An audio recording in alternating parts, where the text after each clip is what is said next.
What is up, everybody? Welcome to another episode of Limited Resources. This is episode number 678. My name is Marshall. I'm one of your Limited Resources, and joining me on the line all the way from Denver, Colorado, it's Luis Scott-Vargas. Luis, how are you? Oh, I'm doing well. Just enjoying this limited format and still riding the high of the Arena Open last week. Plus, we're getting a Cube Arena Open at some point here, so that's going to be exciting. Oh, I did hear some rumors about that. That sounds really fun. High stakes Cube is kind of the dream, right? Like no matter what form it's in. Yeah, I remember the very first, it wasn't called the World Championship. It was called the Players Championship, I think, that I covered. There was literally Cube, like vintage Cube draft at the World Championship. It was incredible. Do you remember that? That was a lot. Oh, yeah, I played in that one. That was a lot of fun. What did you draft?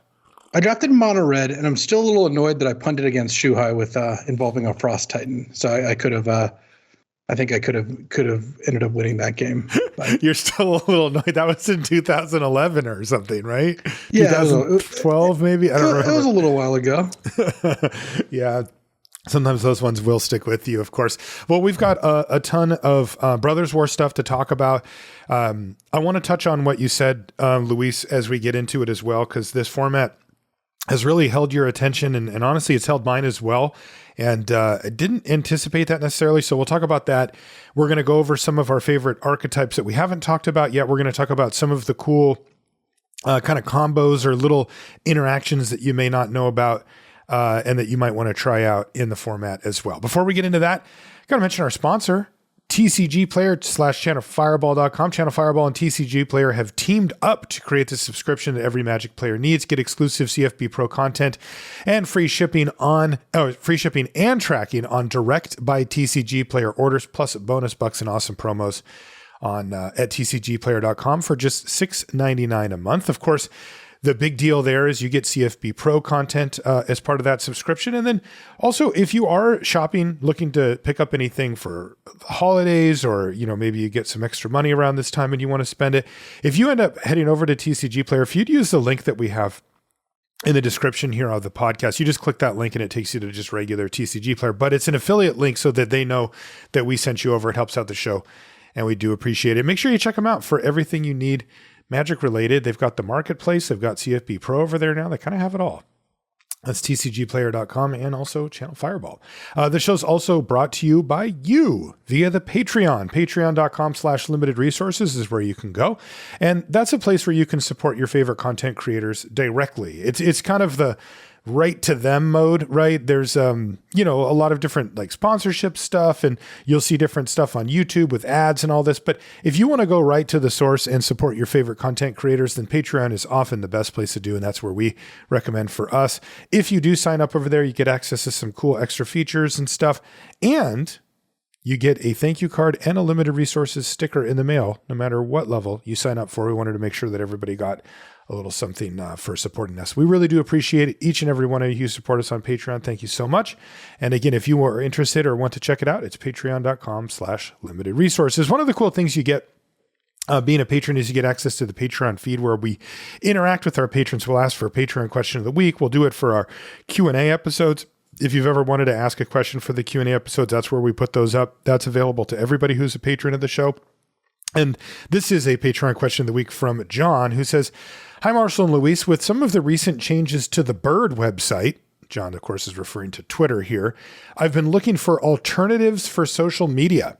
I found fairly good options for most topics, but haven't found good alternatives for Magic and my favorite content creators. Can you make any good recommendations for alternatives you've been hearing about or potentially exploring in your circles? Thanks." I haven't. Magic lives on Twitter. Yeah, I have not even considered going elsewhere.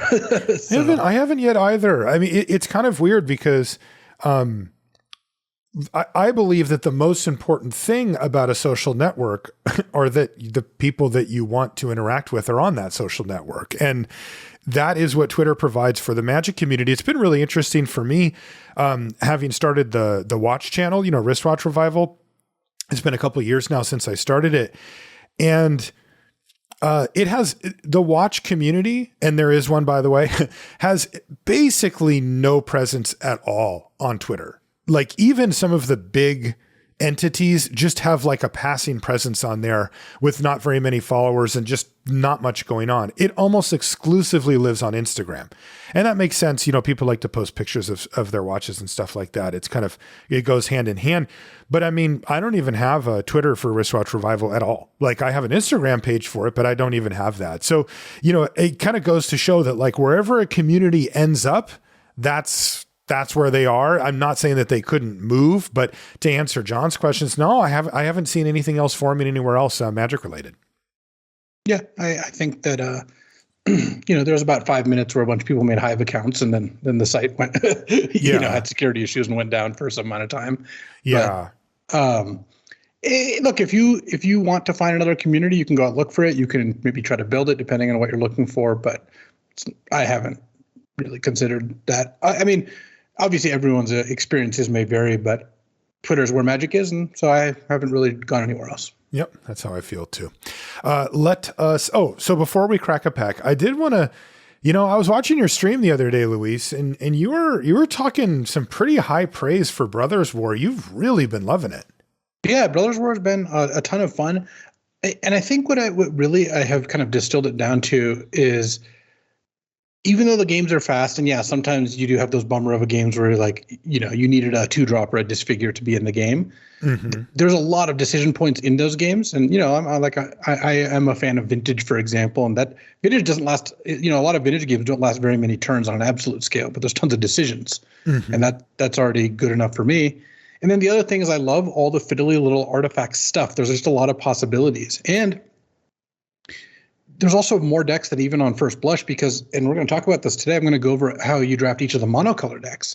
Like that's 5 more archetypes, just a bonus 5 archetypes. And it's not saying that they're all like groundbreaking or whatever. Like mono black is, you know, for example, mostly just as many corrupts and black cards as you can get. But you're an expert in this, by the way. I have watched your stream.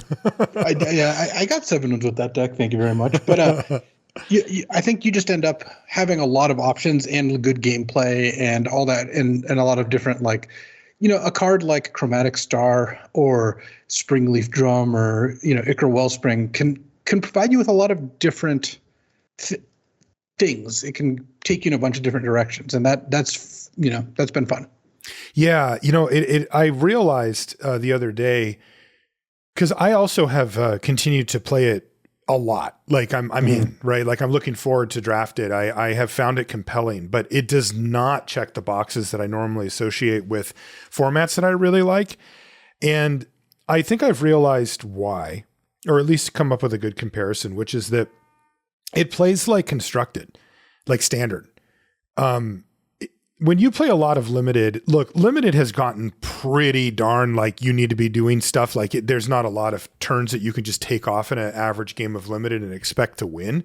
But there's far more wiggle room than there is in like standard or, you know, modern or pioneer or something like that, where, you know, like I've had to practice for doing coverage for events where I'm like, okay, let's get to know this format again. And I'll dive in and pick a deck and play it a bunch and then maybe pick one other deck and play it a bit and then kind of feel out how the matchups go and what goes.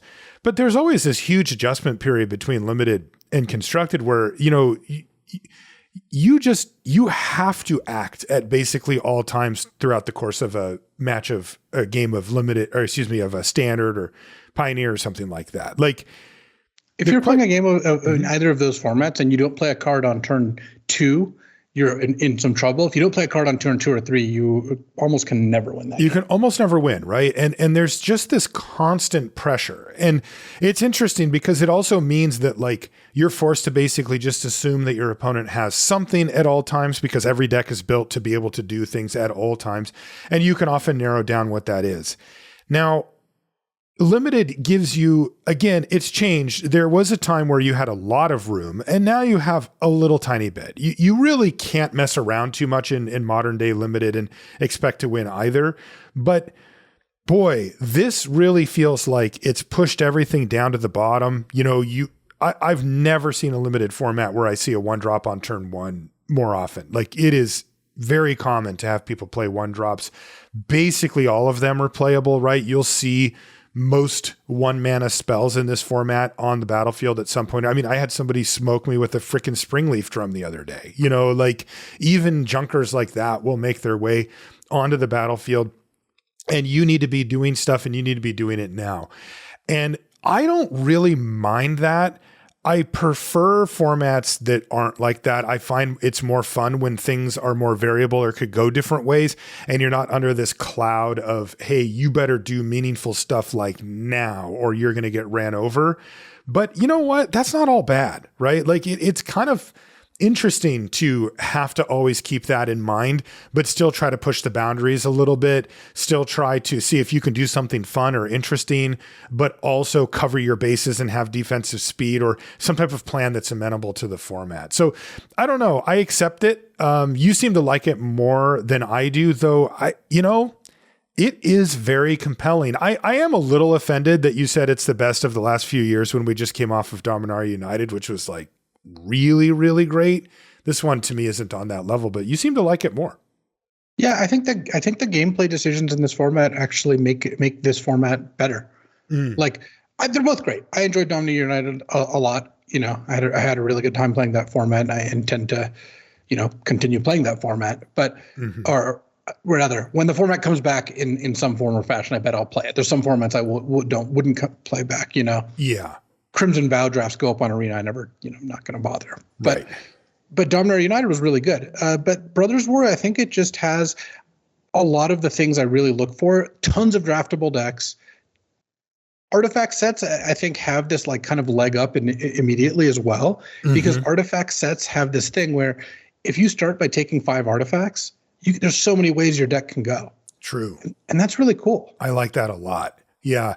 I also feel like the retro artifacts have been a massive success, particularly the uncommon ones that got woven into the format that you see them all the time on the battlefield. I think that those really make for interesting, cool, especially the cantrip ones and the ones that help fix your mana. Chromatic Star is just a card I just look for, like I want those. I always play them. I think they're really, really good in the format. Yeah. They open up just little things like, being able to cast a prototype card early or being able to unearth something or whatever. And it's just, and then of course they have other effects on the board as well. So that stuff's been really good. Do you have a sense for, because I have noticed that people like you and I tend to have been more excited about the format. People like the Lords, people that go really hard on kind of competitive draft, limited stuff. But I do get a little bit of a sense that the more casual drafters aren't quite as into it. Well, I think there's a couple of things going on. I of course can't presume to understand necessarily or speak for the mindset of people who I don't talk to, but I think that one of the things that I like about the format, that I think you like about the format, that I'm sure the Lords and Cord like about the format because they play a ton, is that there's a lot of different decks to draft. Now, if you're drafting a format 5 times, that doesn't matter very much. If you're drafting a format 75 times, it matters a ton. Right. Yeah, that makes sense. That's a huge difference, right? Yes. So you've got that. You also have the fact that the games are really fast and there's tons of little decisions in them, and that can be daunting. That can be, especially if you also haven't drafted the format tons and you end up in a spot where it's like, oh, if I didn't interact in the first couple turns, then I'm in a lot of trouble. And one of the things that we even mentioned, right, is, hey, this Power Stone ramp stuff doesn't seem to be working out. What's going on? That was kind of our first take of the format. Was like, it seemed like this format promised this and didn't deliver. My actual take now, of course, that we've drafted a bunch more, is that it does, but you just have to draft with the thing in mind of I need to be interacting at all times. Yes. So you can't draft blue-green ramp with no interaction and expect to do well. It's just when you're trying to ramp up to the 7-drop and you play a Spotter Thopter or whatever, even a Boulder Branch Golem and gain a bunch of life, and your opponent has been curving out, interacting, you're not going to have a good time. But that's what it looks like. The literal first deck I drafted in the format was blue-green ramp. Right, me too. Literally draft 1 was like, oh, I'm going to take Battery Bear and ramp cards. And it's like, that can work, but you have to draft it a little differently than it looks. So if you didn't know that or you didn't start out there, then I could see this being not that fun of a format.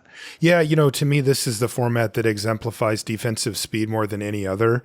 If you want to do anything that has anything to do with the ramping aspect that you mentioned, you have to focus on defensive speed. You need to have the things early. And if you've only been listening to the show for a little while, defensive speed is the concept that you need to, if you do not have removal for the early part of the game, because that's your kind of primary mode of defensive speed, you can substitute that with things that block well or creatures that can get in the way of an early assaulter that require a removal spell to get around, or a combat trick or something like that. But they're cheap.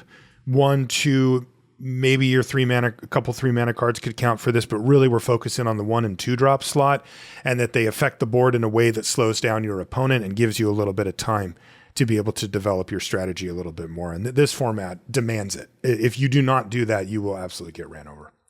Okay, let's get into the Crack-a-Pack here, Luis. First card out is Machine Over Matter. That's the bounce spell. It's a card that I play mostly in blue-white soldiers, sometimes in like your blue, mono-blue artifact decks or blue-red artifact decks, but certainly not a card I'm going to first pick here. I wouldn't be surprised if it's been 15 drafts since I've drafted blue. Well, I mean, I'm probably leaving a little something on the table, but like, yeah, I cannot bring myself, like the first 5 picks, I never ever pick a blue card ever. I mean, it is the worst color, and I think that it's very limited in terms of how good the commons are. Mm-hmm. So that is a big strike against it. There's ways to get into blue, but it's so much harder to get into blue than say white or red. Right. That's the problem. I always end up just taking white cards early and kind of building from there.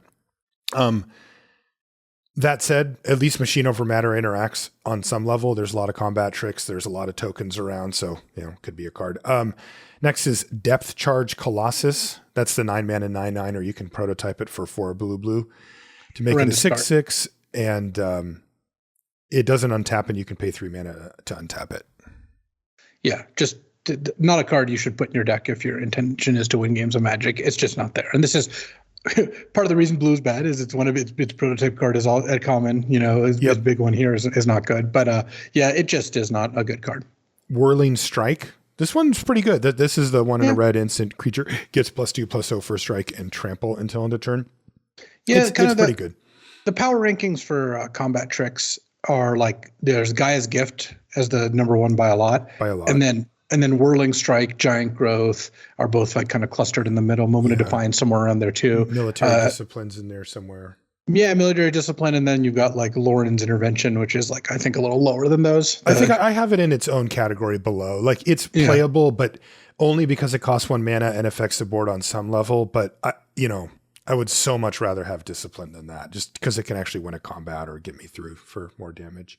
But Whirling Strike, there's particularly some low toughness cards in red that will sneak into your deck sometimes, right? 3/1 reach guy, a mutt, is something that will often get traded off for like a 1/1 token. And then the Juggernaut, it must attack, so people always block it basically to try to get it off the battlefield. And a Whirling Strike can really break up the party in a pretty nasty way, get you in for, a significant amount of damage.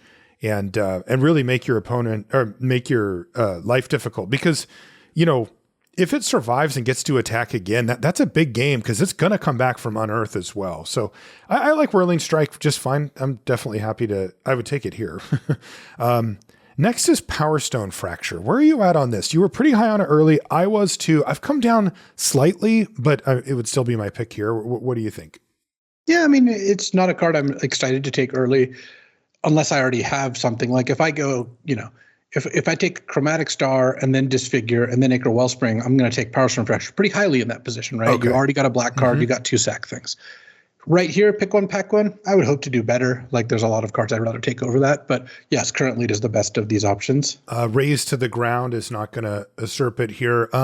Mightstone's Animation. This is like somewhere on my list of cards I lose to but never win with or whatever. Fine card, right? Like it's okay. Oh, it's a good card. It's the only reason to be blue. Yeah, there you go. Well, there's 2 reasons to be blue. One is you're playing blue-white soldiers and you have, you're playing your Air Marshal and your couple Wing Commandos or whatever. Mm-hmm. But Mightstone's Animation is like, once I've taken a couple cantrip artifacts or Levitating Statue especially, I'm like, where are my Mightstone's Animations? Like that's where I want to be at. It's like really one of the only things besides like high rarity cards that pull me into blue early. Do you feel like you have to fight for them, or do you feel like you'll get them if you're in that position? It's inconsistent because like sometimes you do end up getting 3 of them in the first pack, right? That can happen. I don't like starting there, but if I see 1 4th or 5th pick, I like jumping in. That said, right now I'd probably take Mightstone's Animations over Power Stone Fracture, but I think that both those picks are completely defensible. I just kind of like drafting the Mightstone's Animation deck, and I'm trying to draft more blue decks just to kind of figure out a little better how to win with blue. Mm-hmm. I think if you had looked at what's the best place to start, I wouldn't be surprised if the best place to start there was just Power Stone Fracture. Okay. Next is Power Stone Engineer. That's the 1 and a white 2, and when it dies, you get a Power Stone token. This really been disappointed with this one. It's a tier down. It is still playable because you just need 2 drops and it is 1. But, the Phalanx Vanguard, whatever it's called, the 2/2 that pumps on ETBs from artifacts, that's a much better card than this one, and you'll get them in similar spot. Just because I got to check it out. Mightstone's Animation X has a pretty high win rate on 17 lands, 57.3%. Is that a pretty high win rate? That sounds like high for blue. No, it's actually just high overall. Like in terms of commons, it's like the 15th common or something like that. Oh, okay. All right. So it has a higher win rate than Disfigure, for example, by a tiny bit. Okay. That's pretty good. Yeah. Whereas Power Stone Fracture actually has like a 54.5% win rate. Mm-hmm. I will say a little bit, and this speaks more for Mightstone's Animation, is that when you include this card in your deck, it tends to be one of the best cards in your deck. Whereas Power Stone Fracture is not usually quite in that category, but I think that decks people usually don't play Mightstone's Animation in their 5 artifact decks. Right. It does have a build around nature to it, so it will peak a bit higher, but still, that's impressive. And it feels that way when somebody casts it, by the way, because they get the card back off of it too, which kind of feels busted. And there's so many things you can animate sitting around in every board state. All right, maybe I'll build a dedicated Mightstone's Animation deck next. Anyway, Power Stone Engineer, a little bit disappointing. Next is Perimeter Patrol. This is 2 and a green 3/3. And when a artifact ETBs, it gets +1/+0 until end of turn. Actually, card's pretty good. It serves its purpose, which is that it gives you quite a bit of power and toughness. If you're on the play, right, then this thing gets to attack first and usually can attack through. And if you're on the draw, you're a little bit behind. It trades off really well, or it makes a little bit of a brick wall for your opponent. So I think it's perfectly playable card, Perimeter Patrol. It's actually gone up a little bit in my estimation over time, as I had it pretty low to start off, but I kind of like it now. Yeah, it's I would say it's a touch above begrudgingly playable. Like it started as begrudgingly playable for me, where I'm like, oh, I guess I've got to put this card in my deck. But it gets a little bit better. Where it really shines is sometimes you can force the trade of this for like 2 things or something bigger. Yes. And that's kind of nice. Plus, in this format, a 3-mana 3/3 is just pretty good. It is. People are playing 2-mana 2/1s almost every turn or every game rather. So it's like, you got to do something, right? You do. And this is a fine thing to do. Yeah. Like in grading terms, I had it at like D+, and now I have it at C. Like, I'm just like, sure, I will put this card in my deck. Yeah, that's about exactly where I would put it. I'm still on Mightstone's Animation out of this pack right now. Okay, I would take Power Stone Fracture, but after our discussion, I would take Mightstone's Animation, but like coming in, I would not have. Mine Worker. I just have not gone for these. I know that you can occasionally put them together, but the fact that one of the 3 pieces has 1 toughness just means it's too easy to break up the party. Yeah, I think that the whole Urza trio is kind of a meme. It's not really real. Like, you should not do this. But of the 3, I don't mind playing the Tower Worker sometimes, a 3-mana 1/3 reach. Right. Like if your deck would play a 3-mana 1/3 reach accelerant, then it's fine. You could put that card in your deck. And I haven't really tried. Like, I've played decks with all 3 before, but yes, mostly what happens is they kill one of them. They don't have to kill them till you get all 3, because the Mine Worker especially is not very good. Mm-hmm. And then once you get all 3, they kill the Mine Worker, and you're like, right, that's what's going to happen. Right. It's a 1 toughness artifact. Like, it's like the most fragile thing you could possibly make. Our uncommons are here, and the first one is actually timely because we're going to talk about the archetype that it fits into today. It's Yoshin Dissident. This is the green-white 1/1. Whenever an artifact ETBs under on your side of the battlefield, you get a +1/+1 counter on a creature you control, this guy or a different one. I'm a big fan. This card's great. Yeah. This is a type of card that I actually don't mind picking up a gold card early and trying to work towards. I've also found that green-white has a bit of a sweet spot in the format because you can pick up the white cards kind of aggressively. You have to take them early because people are fighting for them. But a lot of the green cards aren't. Like, I wouldn't be surprised at all if Perimeter Patrol wheeled out of this pack, for example. That happens a decent percentage of the time. And, that's a really nice little compliment to the Yoshin Dissident. Yeah, I'm slamming Dissident here. I don't think it's particularly close. Yeah, I would take it here as well. Next is Blanchwood Armor, which has really... We'll talk about this one today, too. This one's flopped for me. It's just doesn't seem Well, you just relevant. have to put it in a deck with lots of forests. So like mono green level or 10 forests level? Well, mono green is where it really shines. I don't love it in the 10 forest deck. It's a little weaker than some of the other payoffs, which I think you're actually right. This card isn't great, but we found a home for it, and that's the important part. Yeah. Next is Cradle Clear Cutter. This is a 6-mana 3/6 or 2 and a green for a 1/3, and it taps to add green equal to its power. Card's pretty good, actually. I would still take Yoshin Dissident for the extreme ceiling that this card has. It can be one of the best cards in your deck and worth building around. But Cradle Clear Cutter is pretty good. Like I play this every time I'm touching green. I'll play a Clear Cutter. Yeah, it's good. And every now and then you run into wacky combos where you like pump up its attack in some way and it just starts tapping for a ton of mana. Yeah, there's some funny stuff you can do. So that leaves us with our rare and our retro artifact. Our retro artifact is Millstone. Nope. So no. But our rare is Kayla's Reconstruction. That's the X white sorcery. Look at the top 7 cards of your library. Put up to X artifact and or creature cards with mana value 3 or less from among them onto the battlefield, and then the rest on the bottom in a random order. I have yet to actually put this card in my deck. I have had the option to draft it a couple of times, but took something just like whatever Prison over it, or I don't know. I just took Prison Sense. I just took something like more solid that I knew was for sure good. I have seen this card kind of pop off at least a little bit on my opponent's side. Like, it's okay. So I played with this card twice in black-white. And that's a good spot for it. Yeah, that's the place, right? And and one of the decks had like 3 Hero of the Dunes, a couple removal spells, and every other card was a cheap creature, right? I'm just like, all right, I'm just gonna fully do it. And I gotta say, I think like by the numbers, using the our trusty hypogeometric calculator, the card is pretty solid when you have 16, 15 creatures that get there. But I have cast this and whiffed before, and it's just like pretty disappointing to do that. I think that the card definitely is good in the right deck, but not a card I would take first pick, for example. What's the sweet spot? Let me take a look actually, because I think the sweet spot is going to be in the 65% range. So let's say you had 15 creatures, your sample size is 7, right? And you want to see how likely it is to hit 2 or more. You're at 85% to hit 2 or more, which means that for 5 mana, you get 2 of these things. And then if you want to hit 3, you're down to 55%. Okay. And that's what so what it is 2. X that's what 15. 2. Yeah, that's X equals 2. Okay. Yeah, I don't know. I'm just not convinced that this is that great. It's fine, right? But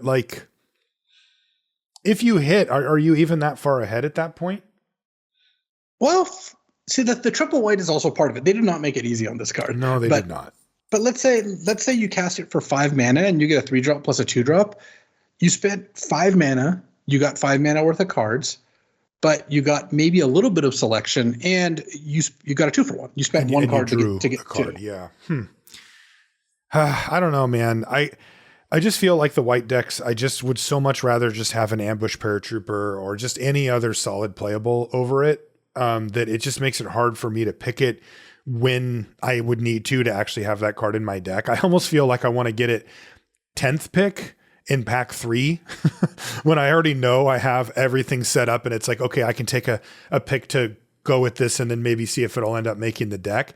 But people take it way, way higher than that. So yeah, I would take Yoshin Dissident out of the pack, out of our Kraken pack though. Yeah, my thought on Kayla's reconstruction is generally that if you can get this card, like you wheel it, sometimes you include it. I have never taken this card over other good cards because I thought it would be really good in my deck. I've always basically gotten it close to free, and then sometimes I elect to put it in my deck. Okay. I think if you have 15 or 16, 15 plus, and you're heavy white, and especially in some of the decks I had it was things like, multiple Hero of the Dunes, where now anything you get, any material you get is really good because it's all getting +1/+R or whatever. Right. Yeah, it's tough because, what do you think, just a last question on it, but what do you think the average, like, it is hard to have 15 creatures that are all 3 or less, right? It does count artifacts too. So okay. So 15 hits total. Yeah. That makes sense. Okay. Which I don't think is crazy, Yeah, no, that's not. That's very attainable. But you would take Dissident as well if... Yeah, I'd take Dissident, yeah. Okay. Okay, so let's talk about a few... These are kind of fun. These you may know, you may not know. But we've got some cool combos and some interactions or just little things that you may not have recognized or need a reminder of on the format. We're going to go through them now. The first one is one that I actually had in a draft deck a couple days ago. It was really sweet. So I had Liberator. That's the 3-mana flash artifact that gets bigger. The one with the creepy Urza head on it. It is very creepy, but it's really powerful card. And so what happens a lot of times is you'll play Liberator on your opponent's end step on turn 3 and then untap and cast basically any spell and grow it. And then you've got a 2/3 flyer and your opponent will kill it. They'll use pretty much any removal at their disposal at that point to kill it. And that's kind of the name of the game. Because if they don't, it gets out of hand really quickly. So then I used Lauren to bring it back. That's the 3 and a white legend. And I'm like, oh, hey, this is a sweet combo. Like they always end up killing Liberator, but then the next turn I can just cast Lauren or whatever. Turn after that, get back my Liberator. This is great. And so I thought, okay, I did it. And so I did that. And then the next turn I cast Liberator, and then a trigger from Lauren went on the stack. And I'm like, oh, right. It's whenever Lauren or another legendary creature enters the battlefield and Liberator is a legend, you can then redig another artifact that I happen to have an expendable artifact in there, like a Mishra's Bauble or something like that. And I got that back as well. And I have to say that for such a simple 1-2 punch with an extra artifact thrown in there for good measure, it's really powerful. My opponents you could just sort of feel on the other side of the table, what am I supposed to do about this, right? I already used my removal spell. Now I have to face down this 3/3 and the Liberator. And then you got an extra card out of it, from a star, from a Bauble or whatever. So that's a nice 1-2 punch that looks good on the surface and gets even better as you dig in just because of that sort of hidden text on Lauren. Yeah, and Lauren's got some other combos. Hulking Metamorph is really cute with it. So you play it for the 2 blue prototype. Okay. You choose Lauren. Okay, so you're copying a legend. And then you have to choose which legend to keep. You keep the original Lauren. Now 2 triggers go on the stack because you played a legendary creature. Both Lauren's trigger, right? One because you played it, the other because it saw you play a legendary.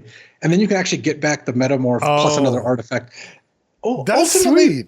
What you end up doing is paying 4 mana to bring an artifact back, which you can't do that too many times in most games because you're not really affecting the board. But you could also just play it as a double, like get 2 other artifacts back if you wanted to. Or you could just play this as the big version if you want, copy Lauren and then get back 2 other artifacts. It's some cool stuff. Likewise, I played a second Lauren with a Lauren in play just to get 2 artifacts back. You could do that too. That's pretty cool. Yeah. And these are the edge cases that don't, pop up that often. But it is interesting because, like you said, there's not a lot of time in this format to do something like pay 4 mana to get an artifact back. But it is funny because when there is, then it really matters, right? That's when you can just kind of blow out a game by buying back artifacts that have been killed or died in combat or whatever and start populating your board. Another one that's, I guess it's kind of obvious, but it's similar is Drafna plus, any of the cantrip artifacts like the refraction thing or whatever, you can just pay 1 of blue to bounce it and then recast it. And that's just 4 mana draw card. And, you know, if it's late game or if it's stalled out, you can kind of go off with that. My favorite draw from that combo is Aether Flux Reservoir, where you're like, you copy, if you have again, this takes a million years, so it's a little hard to do, but if you copy a bunch of Aether Flux Reservoirs and you end up with like a bunch of them in play, you start to really go off. Like, so what happens? I've never had more than one. Well, I've never even had one in play in this format. So what happens is, let's say you get 3 into play. Uh-huh. And then you play a spell, you gain 3 life. Then you play a second spell, you gain another 3 life. And, you gain 6 life. You get 3 plus 6 plus 9. Like you can just really start to pop off. I guess they would stack pretty well if you could do it. Okay. Another one that pops up all the time, but it really is relevant, and something to keep in mind when you're doing your draft portion is Elsewhere Flask, right? So that's 2 mana ETB draw card. But you can sack it and it turns all of your basics into the one basic land type that you choose. And of course, you can use this for numerous things, right? Most of the time you use it just as an artifact that ETBs and cantrips and maybe you could buy back later or do something with. But you also can use it as mana fixing in a simple sense where you can go like tap, tap, tap, and then sack it and then tap for the other color that you needed to prototype something or bring something back. And that actually happens. Oh, you know, that's a real use for the card that actually does happen. But one of the ones that we mentioned earlier during the crackback, and I know it's one of your favorites, is using it for the monocolor payoffs like Corrupt. So I have not gotten to I've never had a deck where I have an uncastable Corrupt in my blue-white deck because of Elsewhere Flask. Mm-hmm. Though I think if you had 2 Elsewhere Flasks, that wouldn't be crazy. You would need 2 though. Just one is getting a little greedy. But what I have done is played Elsewhere Flask in a deck that has, first of all, you always play Elsewhere Flask because there's so many synergies, right? But like imagine playing a deck where you have an Elsewhere Flask and you're deciding whether or not to play Corrupt in your 8 swamp deck. This is a pretty decent tiebreaker for that. Right. And that I played a deck that had 2 Elsewhere Flasks and 3 Corrupts, and it becomes part of your central game plan. Like with that many copies of those cards, and especially with how the format works where you can kind of get through your library, you know, corrupting somebody for 7 is a way to just win a game if you go to the head, or if you kill a big creature and gain all that life.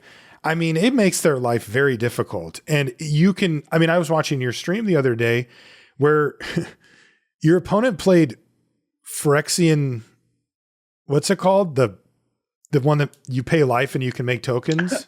They played Phyrexian Processor, which, by the way, if you haven't gotten the memo, Phyrexian Processor is just not a good card. It's a good example of why. They paid 8 life and I just corrupted them twice. He was in mono black and just went corrupt and the game was over. It's pretty funny. But at any rate, those Elsewhere Flask combos are very real. They actually matter for this type of thing. That is the main one though, right? Like I guess you could technically use it with the 04 guy for like a turn or something, but for the most part, it really is Corrupt is kind of the name of the game, right? Yeah, I mean, Corrupt is the most effective for sure. It's not insane to use it with Flow of Knowledge, the blue one, but usually you're not going to put Flow of Knowledge in your deck unless it's already like pretty good. So it doesn't open up that many new possibilities. Mm-hmm. So you're mostly looking at Corrupt, and of course, using it with Lay Down Arms, the white one, is kind of disappointing. Yeah, you mentioned Levitating Statue and Mightstones animation when we had it in the Crack-a-Pack. What's the combo there? So the combo there is that if you put Mightstone's animation on Levitating Statue, you end up with a 0/0 flying or 4/4, base 4/4 flying with bunch of +1/+1 counters, and it's always animated now. Ooh, but it has flying and has the counter. So even just those two gets you a 5/5 flying, and you probably have done other things up until then. And you get a card back out of the deal too, and you got yourself a dragon. That is really nice. Yeah, it's quite strong.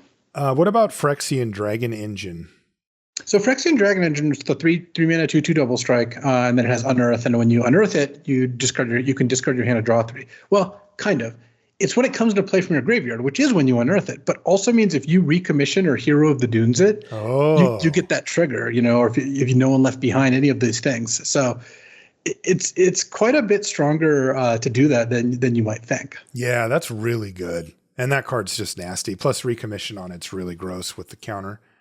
And speaking of, one of the play patterns that you'll see, I was talking to my friend Jay about this, and he was saying that he did it. I've done this before too, is you play turn 2 Scrapwork Mutt and you discard the, now I forgot what it's called. The 4/4. Warlord's Elite? Yeah, Warlord's Elite to it. And then the next turn you play recommission on the Warlord's Elite and you just get kind of a clean 5/5 on the battlefield on turn 3. And that's with already having played a turn 2 Mutt as well. So that is nothing's beating that in combat. You know, they're going to have to develop their board a bit more outside of a death touch creature or something like that. Another thing that comes up rarely, but might be worth considering is if you use the mask, it's kind of interesting because you can, one of the benefits, Jade Crafter's mask, that is. Mask of the Jade Crafter, is that what it's called? Mask of the Jade Crafter, yeah. Yeah, if you use that mask, it's kind of interesting because it has two big impacts on the game depending on the board state. One of them is the obvious one where you're making a big creature, but the other one is that when you play it, it's an artifact entering the battlefield, and when you sacrifice it, another artifact enters the battlefield, and that can be enough of a trigger to matter in situations where you have Yoshin Dissidents or the Perimeter Patrol or things like that care about an artifact ETBing. And if it really matters, you can even sacrifice the mask for 0 to have the 0/0 artifact creature enter the battlefield. Of course, it won't stick around, but if you just need the trigger and you're out of mana, you can do that too. You know, you can bring it back from the graveyard and do it that way as well. So you can get a heck of a lot of triggers off of this thing in a pretty short period of time, especially even if you run out of mana and if the triggers are all that really matter.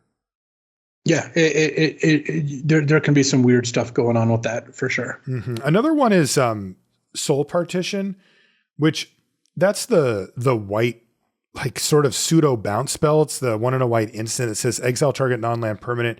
For as long as that card remains exile, its owner may play it. And a spell cast by, and this is the key, an opponent this way costs 2 more to cast. It only taxes the opponent. And sometimes you need to blink your own creature or bounce your own creature where it's going to die and you'd rather keep it on the battlefield. It's a bomb and it has a great ETB ability, whatever the reasoning is. And so you end up casting this on your own thing. But the cool part is that it doesn't tax you the extra 2. And that, at least when I first read the card, I just assumed that 2 applied to everything, but it doesn't. So keep that in mind. It may be correct for you to occasionally soul partition your own creature to save it. And if you do, you won't be taxed extra mana. Another one that I saw, I don't think this is a real thing, but it did kill me, was Pendragon Strongbow and Slagstone Refinery.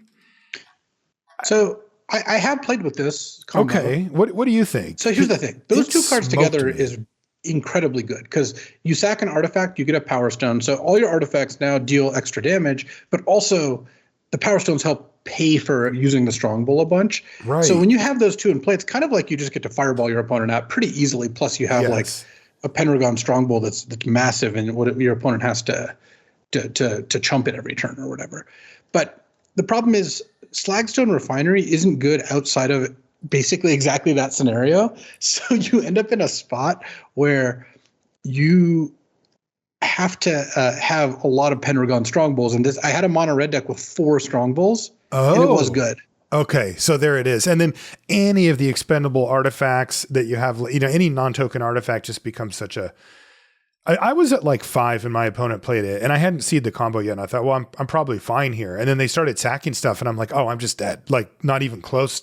You know, they had extra mana, so that's pretty cool. This is really bad. Like, that one was pretty bad. This one's really, really bad.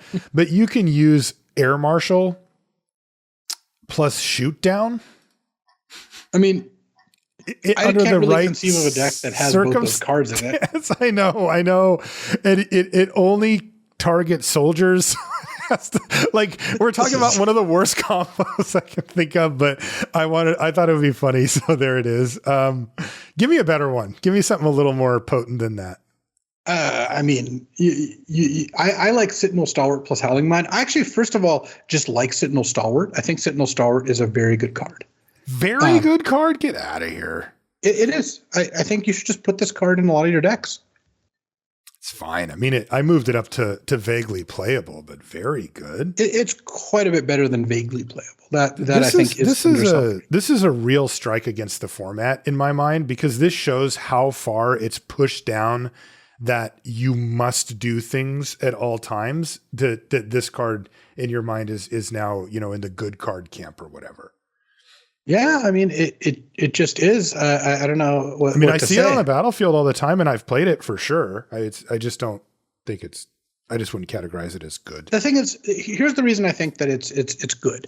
Here's the reason I think that you really do want it is. Mm-hmm. You should be playing all the cards that let this tap for mana anyway. You should already be playing a ton of these cards, right?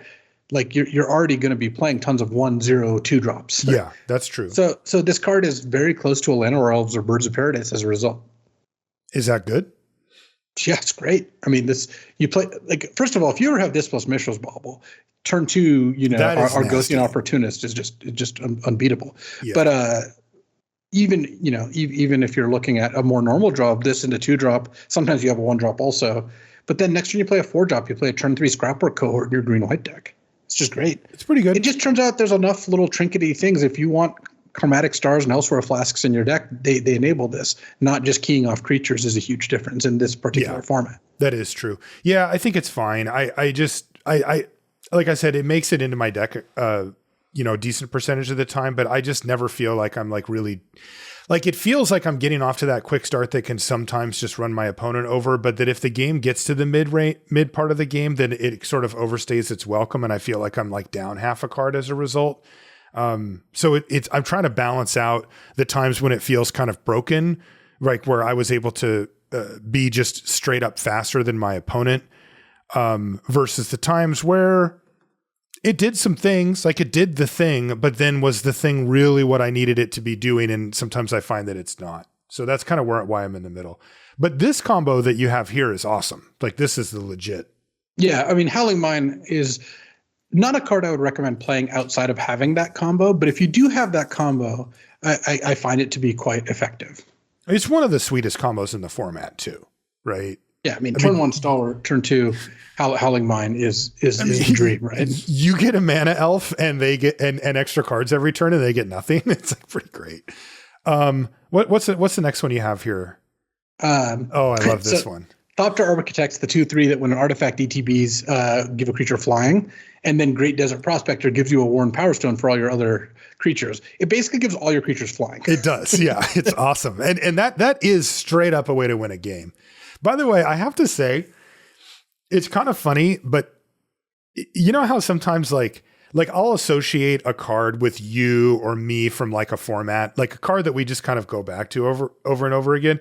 And for whatever reason, Great Desert Prospector is my Scott-Vargas card for the set. I've seen you do just obscene stuff with that card on your stream and everything, where it's really? And all of a sudden you're kind of popping off with it. So you didn't know that, but that's where I have that card right now. I mean, Great Desert Prospector is one of my favorite cards because it's not an easy card to use. Not every deck is going to want it, but oh man, it can be so sweet when it works out. It's your boy. We mentioned this during the set review, but it's worth just noting that Sky Strike Officer counts itself as a soldier. If you already have 2 soldiers out and you play it, you can immediately activate it to draw a card, and that doesn't care about Summoning Sickness either. So even though that card's already awesome, if you do happen to have one and you're particularly in the white blue soldier stack, you may want to wait for a turn where you can cast it and draw the card, because it's an absolute lightning rod. It almost never survives. If they have any removal, they'll use it on the Sky Strike Officer right away.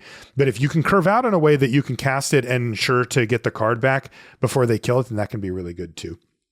We talked about Elsewhere Flask plus Corrupt. This is one that came up on your stream, actually, that I was watching. I didn't notice. I'm disappointed.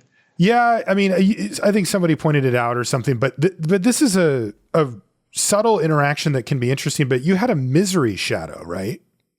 Yeah, so it's the 2/2 that when one of your opponent's creatures would die, exile it instead. They had Hoarding Recluse, the 2/3 Death Touch, that when it dies puts a card on the bottom.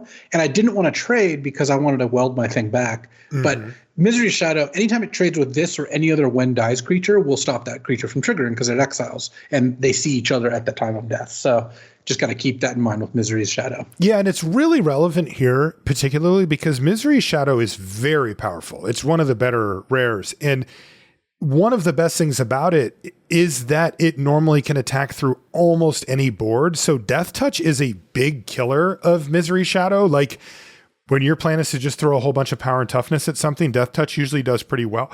And being able to buy back a Misery Shadow, which is very easy to do in multiple colors here, is a viable game plan, and it is still alive against a Hoarding Recluse.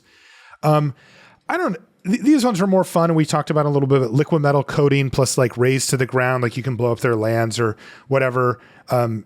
Shoot down, disenchant plus liquid metal coating. Like you can upgrade fringe removal into main removal, but at a very steep cost. I just don't.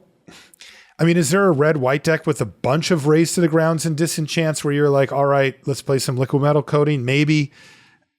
I think that if you're drafting in a serious environment, you would never consider that option. But if you're looking to, do something kind of Twitter worthy, let's say, then that might be it.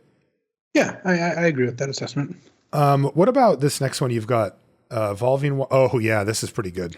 Yeah. Evolving Wilds is a card that I have basically just been impressed with because first of all, it fixes your mana. We all know how much I love doing that, but also, it triggers Gixian Infiltrator, giving a +++ from counter, and your Goblin Blast Runner, which now has Menace and +2/+0. So there's some good stuff to be done there.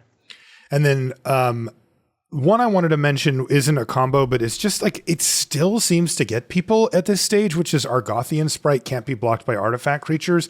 Yeah, I just can't tell you how many times I attack with it, and they just pause, and like they were playing fast and then like their timer starts to go down. And then I finally see them hover over the sprite and go, oh, right, I can't block that stupid thing. And I've forgotten too, like it cannot be blocked by artifact creatures. And then the last one was the workers combo, but we already talked about that. All right. So let's cover a couple of the decks that we haven't talked about yet in the format that we've been drafting and having success with.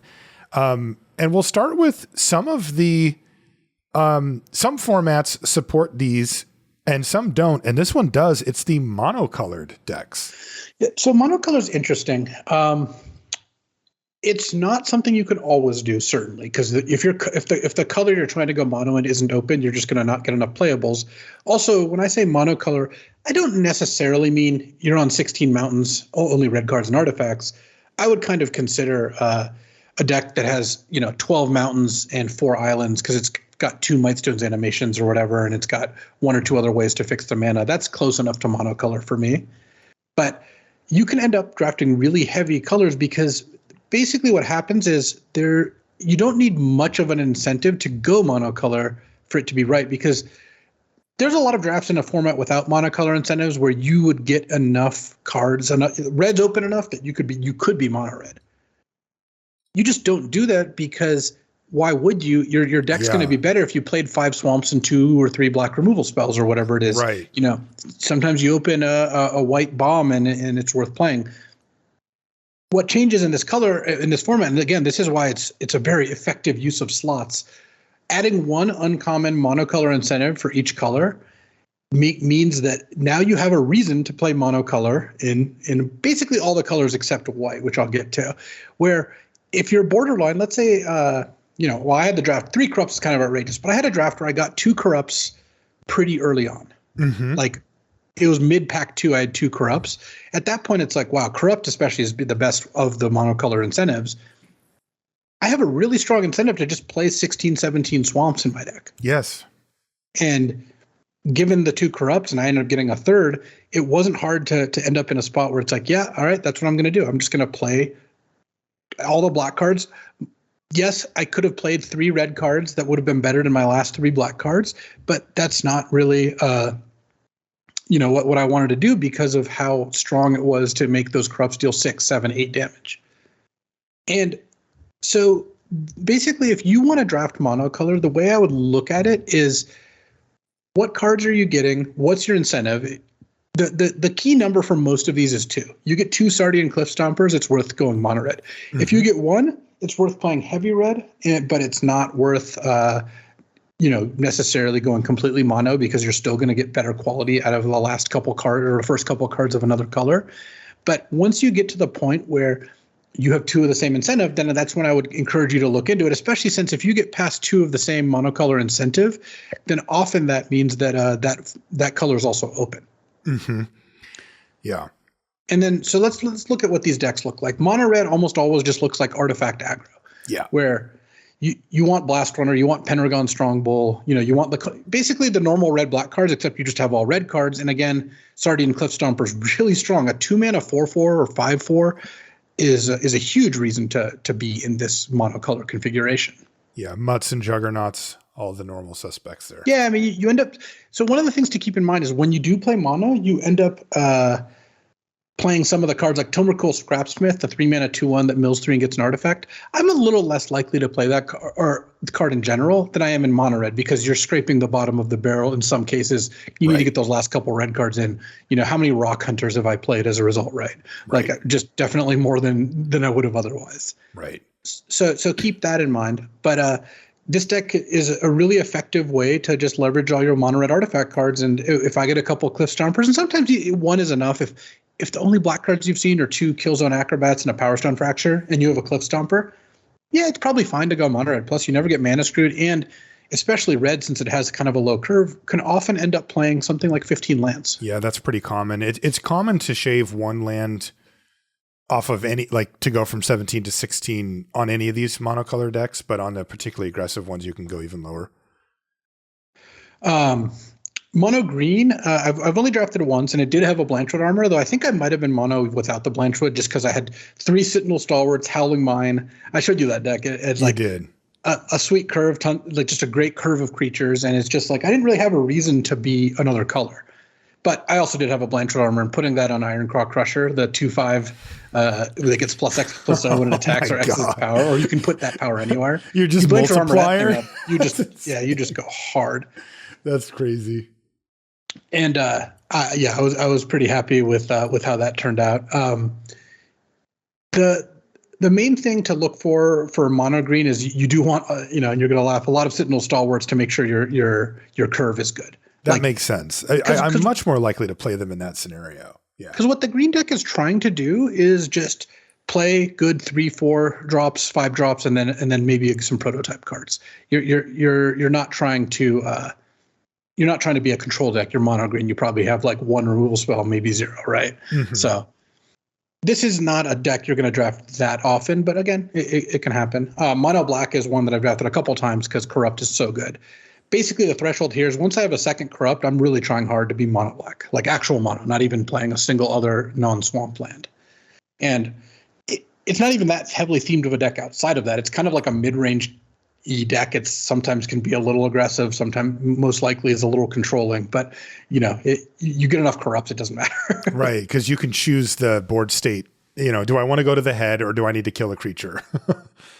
Mono white is also not very heavily themed. And the mono white card, or rather, it's not themed around its incentive, because Lay Down Arms, the mono white card, is just not a real reason to be mono white. No, you can play it in a not mono white and still have it be okay. Yeah, and so what you end up with when you're playing mono white is white super open. You don't have a reason to splash anything else, and if that's the case, that's the case. And that's not a problem. It just is what it is. I've drafted mono white twice, and both times those soldiers was super open. You end up with mono white, just all soldiers curve out, and just don't worry about it from there. Mono blue is a really sweet one. This one's actually, I think, quite good if you can get it. The Mightstone's animation is still the main reason to end up here, but and it's really critical to have a bunch of those because you end up with tons of artifacts. But when I play mono blue, it's mostly like I have so many artifacts and I have a flow of knowledge, because 5 mana draw 6 is a really good card. Mm-hmm. Like even in this fast format, it's still a card that's going to win you a lot of games. Yes. And if blue can have a bunch of little artifacts and power stones and Mightstone's animations, and then cast this draw 6, draw 7 in the middle of the game, it can really make use like machine over matter when you're drawing, when you have 2 flow of knowledges and you can routinely just draw 7 in the middle of the game. Bounce spells are incredible because what bounce spells do is usually you trade a card in hand for tempo and mana advantage. And if you have near infinite cards in hand, then that's not an issue at all. That's a good trade. Yeah. The counter spells can be okay here. And, Coastal Bulwark is a good defender. So I like mono blue artifact, mid-range a lot. And this is one that I've actually drafted a couple times and had good success with. Okay. So from what I've seen mono black the most, mono red close behind. So I see those fairly frequently, maybe not frequently, but for monocolor decks. And then there's a huge drop off to the other 3 where off the top of my head, I guess it would be something like white, blue, green in that order of how often I would see those. How are you seeing that? Like how it actually plays out, what people or what you're most willing to draft? Yeah, I played against mono black and mono red the most. Okay. And also I've played those the most. I've played mono black, I think 3 times, mono red 3 times or something like that. So those are in their own tier. Might have tier. been 4 times mono red actually. Okay. And those are because those both have not only, black has the strongest monocolor incentive in Corrupt. Red has probably the second strongest in the Sardian Cliff Stomper.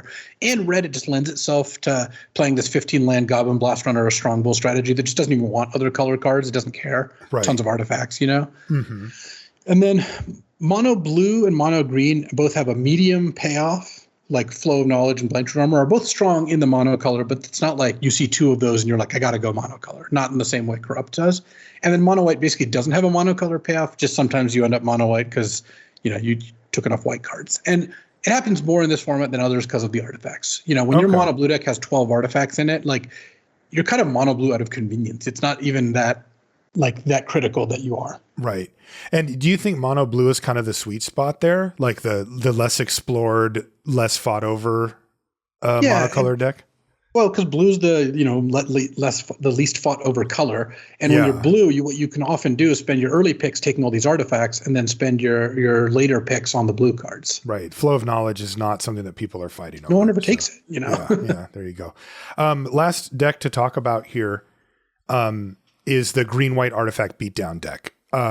It's actually a fairly straightforward deck, so there isn't a whole lot to say, but it works, right? It's the type of deck that if you put together the pieces, it absolutely can hang in the format. It can be fast enough to win, and it has a couple of nice little counters to the aggro strategies, and it is itself an aggro strategy, so you're actually applying pressure as you go, but it can curve into a little bit more of a mid-range strategy sometimes if needed. Key cards, Yoshin Dissident, which we talked about. We opened it in our Crack-a-Pack.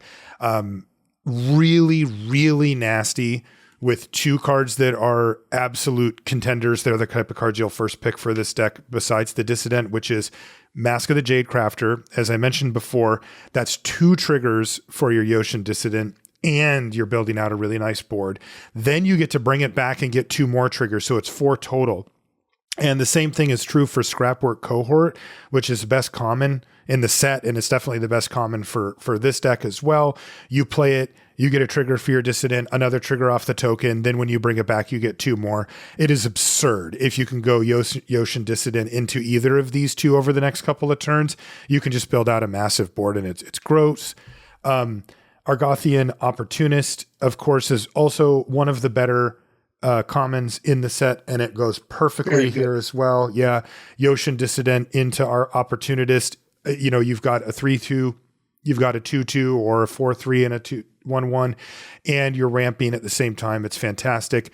And then you get really good uncommons besides the Dissident, like Sarenth Steel Seeker, very solid. Again, it goes along the same axis, right? Like all of these cards are things that make power and toughness and either care about or produce artifacts. Argothian Opportunist is kind of the crux of that, but you get payoffs with Yoshin Dissident and Sarenth Steel Seeker. Same with Perimeter Patrol, which we open. That's a 3/3 that gets pumped. But then you get these cards that enable them, like the Mask and the Scrapwork Cohort, which also make power and toughness and our artifacts coming into the battlefield, which triggers all this other stuff. So it's a really tight package here with commons and uncommons that all work in the same direction, and that's the really important part. And then you get also just good green cards that you can add to it. So you get cards like Boulder Branch Golem, which whether you play it on 4 or 7 is solid in a race situation. Again, power and toughness hitting the battlefield. It is an artifact. It triggers those things. And then the life gain is very, very relevant. You know, one way to stop getting ran over is just to play a 4-mana Boulder Branch Golem. You put 3 power, 3 toughness out, you gain 3 life. And at that stage of the game, that can be a real stop sign for an all-out aggressive deck, and that can be big. You get Gaia's Gift in green, which is the best combat trick in the format, and works particularly well with huge amounts of power and toughness. It also can be used to protect your key value cards like Yotian Dissident or the Steel Seeker or whatever. And then the removal spells in green aren't bad either. You get Epic Confrontation at common and Bushwhack at uncommon, and they're both efficient. Like, you are making a lot of power and toughness, and for either 1 mana with Bushwhack, you can usually kill something relevant on the other side, and Epic Confrontation kills something on the other side every time in this deck. And both of those only cost 1 or 2 mana, and they create a pretty sizable swing in your favor, not just removing the thing, but also potentially enabling an attack or something like that. So those do well in a deck like this that has like a low curve and a lot of power and toughness. And then, of course, you get all the good white cards, right? Which these are the cards that I find myself fighting over all the time, like Ambush Paratrooper, Airlift Chaplain, Lauren, Military Discipline, Prison Sentence, Recommission, Warlords Elite. You know, these cards fill out a lot of, one of those is an uncommon, I suppose, but the rest are all common outside of Lauren, and they just fill everything in and are really solid cards in a deck like this as well. And then the cool part about it is while it plays aggressive and you're still trying to do everything you can early, you know, your Sentinel Stalwart can fit into a deck like this pretty easily as well and really power out these huge things early that are just too big to deal with for most decks. You also can build it, or in some cases play your game out depending on your draw or your opponent's draw towards a little bit more of a ramp end of the spectrum where you do still get access to some expensive prototype creatures like the Boulder Branch Golem, and you end up with a lot of incidental power stones laying around, and you can cast those type of creatures off of that as well. And that could be a little bit of a wrinkle that maybe like Red-White doesn't have quite as much access to. Prototype does give that to basically everybody, but you know, the green deck's a little bit better at producing the ramp side of it, and therefore can cast their prototype cards a little bit more readily. But that's a neat wrinkle for what is primarily an assertive, aggressive deck that's looking to do things early and build a big board up. But yeah, you can pivot a little bit in the middle of the game if you need to as well. I found a lot of success with this deck. I think it's really, really strong. It has the ability to ask a lot of questions of your opponent. You know, if you play a Saren Seal Seeker or a Yotian Dissident on turn 2, like they can't just be like, oh, I'm just going to ignore that and keep curving out and try to beat you down. Like, those type of cards generate too much advantage, particularly the Dissident generating onboard advantage, to just let them sit there forever. And they kind of need to be removed right away. And even if they are, you have ways to get cards like that back with recommission. And then also, you know, your opponent's using their removal in their turn to take out your 2-drop. It could be a lot worse than that. Sometimes you can just clean up the mess with a bunch of, you know, power and toughness based creatures later on that they no longer have the removal for anymore. I like the deck a lot. I think it's really good. Yeah, I have 2 notes. One is that you should be playing a lot more Sentinel Stalwarts in this deck than I know you are. Like, yeah, well, this is the one deck where I actually feel comfortable playing it because I play all those like random artifacts. Yeah, I mean, I said I think it's playable, right? Like, I know that the takeaway always seems to be, well, Marshall hates that card or whatever, but I just am not maybe quite as high as you are on it. But this is the deck that I do put it in for what it's worth. Yeah, it's really good here. And the other is that I have won a lot more with this deck when I play it in the aggressive form than the ramp form. It just turns out the ramp, I don't know. I feel like the ramping strategy is just not as good as the aggressive ones in this format. That's maybe just part of it is you get to have your cake and eat it too, like you were saying, where you can build the aggressive version and then still cast the other spells at a high, like for their higher costs if you need to. That is where I want to be. I never build it with the intention of being a ramp deck, but just some of the cards are. Yeah. Well, some of the cards ramp you naturally, and some of the cards that you don't necessarily pay full amount for are ramp targets incidentally as well. And yeah, like I said, like red white doesn't have that as much. Again, prototype does fill in that gap, but anyway, I would highly recommend trying this one. I also feel that it's particularly well suited for the format right now because it is not one of the most popular decks, but it is popular and strong enough that if you do commit towards it, you can come up with a really, really strong deck. But you need to be willing to commit. Like you need to do the things like Luis and I did on the Crack-A-Pack and just take Yoshin Dissident pack one, pick one, even though you've heard us talk in the past that we really like taking artifacts, pack one, pick one. So that we can delay that decision. This is a type of deck that says, no, you need to show me some commitment. But if you do, and you get there, it actually pays you off and becomes a very, very strong archetype if built correctly. Okay. Let's call it a show there, Luis, and get back to the draft tables. Cause we've got more work research to do, right? For next week. Yeah.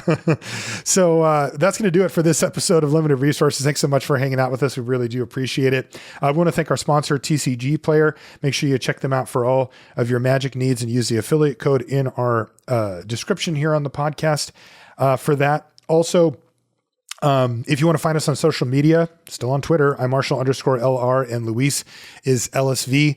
And you can find everything related to the podcast over at lrcast.com, all the old episodes of the show and everything on the front page as far as links goes to the stuff that we do right there. That's going to do it for this week. We'll see you next time. Well, now that we're talking about, whether this cracks the all-time format list, I decided it was a time to revise my top 5. Ooh, I like this. Of the best limited formats of all time. I will say that Brothers War does not crack the top 5. Okay. But I think it's somewhere in the top 15. It's a good format. I've been enjoying it a lot. But for my top 5, right now, I at number 5, I've got Mirrodin and Darksteel. And I have a soft spot for that. I've always admitted that because that was the format of the first Pro Tour I ever played. Mm-hmm. But I really liked, and again, similar to Brothers War, you had tons of cheap artifacts, ways to use them. And in that set, it was Affinity was one of the big ways where you have a bunch of cards that are great. If you have a ton of artifacts in play, they get much cheaper. And that format had a lot of different cool stuff going on. Equipment was first introduced here as well. And there's some really, really busted equipment. They hadn't gotten their bearings on that one quite yet. How hard did you go testing for that PT for Limited? I played a ton of that format. Yeah, I bet you did. Because you're like, all right, I got to be ready, right? Exactly. So, and I thought you could draft it in a lot of different ways. Really enjoyed it. Number 4, it's back on the list after more thought. And I think one more set of retro drafts coming on is IPA, Invasion Planeshift Apocalypse. And so one of my previous criticisms was that the mana fixing is bad. And it is when you look at modern times. But Andrew Cuneo had a really good point, which the games last a really long time. You just play your 7/7/4 mana base. You'll draw one of your splash lands and you'll be able to cast your spells. That the format's slow enough that you don't get punished that much for stalling. And there are fixing cards which don't look very good, but Slimy Kavu's 2 and a red for a 2/2 can tap to make one of your lands into a swamp, any land into a swamp. Like that's just good if you're playing blue-red splash black and you put Slimy Kavu in your deck. It actually works. Oh my god, the creatures were terrible in this format, but the spells are so good. I just can't imagine playing like compared to what we're doing now. Where it's like you didn't have a 1-drop. Oh, you're dead. No, it's just that's a format where you could make no play till turn 4 and be totally fine. Cards like Repulse, Probe, Factor Fiction, Scorching Lava. These are just Magma Burst. These are such fun cards, and Flame Tongue Kavu as well. Also, this format's one of the more pauper formats where the rares were just not that impactful compared to the commons and uncommons. So. Really cool format. Original Dominaria, number 3. Again, just it kind of like knocks it out of the park with it's got nostalgia plus great gameplay plus a lot of different decks you can draft, a lot of interactive fun games. There's a lot of activated abilities and moving equipment or activating Slimefoots or what have you. And Sagas were played out really nicely in this format. This was actually the introduction of Sagas. So yeah, I think so. It was. Original Dominaria, very good. We got a little taste of that with Dominaria Sealed a couple weeks ago. That was so fun. Yeah. Yeah, that was really, really cool. Number two, I think you can probably guess my 2 and 1 here. I don't know if you know which order, but I bet you know what the last 2 are. I think I do, yeah. Number 2 is Innistrad, original Innistrad, with incredible flavor. This was a new world when they debuted it, and hitting so hard on like a new plane was really cool, like where it's like this gothic horror themed plane, and you know, it had ghosts, it had zombies, it had werewolves and spirits and vampires. It worked out so well. It had a bunch of different draftable archetypes, a lot of really fun. But then there also was like this hidden deck in spider spawning. Totally. That didn't come out till like weeks into the format, months even, it felt like. And then now of course, if every time this is a flashback draft on Magic Online, there's 3 BDMs in every queue trying to draft spider spawning. But it's totally true. But between spider spawning and burning vengeance, you had 2 really wacky offbeat decks that played out so differently, while the rest of the format still being a really normal, like blue-white spirits was really good. You know, green-white human aggro with travel prep, really good. Black-white grindy, you know, butcher's cleaver humans, good. Probably the only knock on the format was invisible stalker games were kind of dumb, where they 1/1 unblockable hexproof, you put an equipment on it, and then that's just game. But yeah, the cleaver.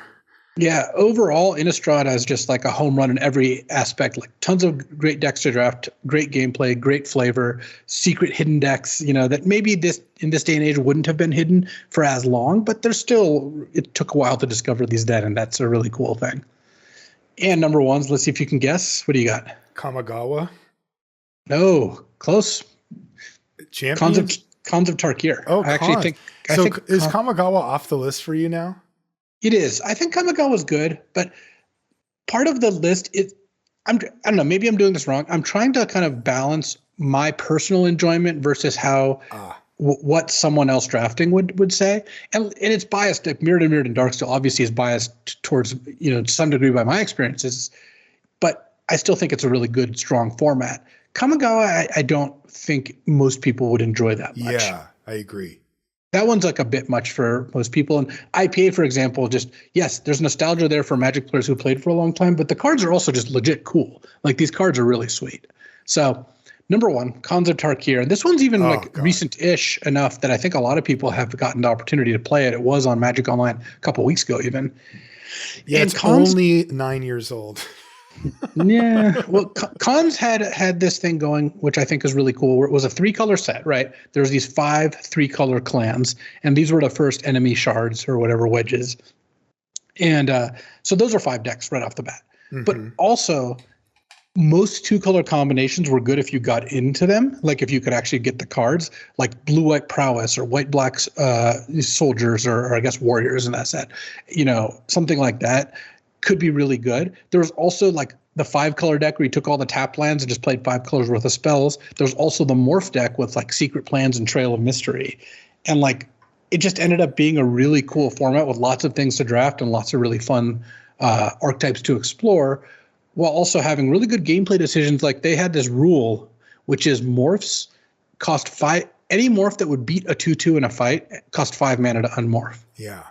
And that's just, I think there might have been an exception for like rares, but like that's fine. Any common or uncommon, I think, was like that. And that meant that there wasn't the whole onslaught where original morphs were from game where they attack you with a morph on turn 3, and if you block, you just get completely screwed. But onslaught also had a creature that if you didn't block it did 2 damage to one of your creatures. So you were like, and they were both red commons. It was there was one with Commando. First strike, right?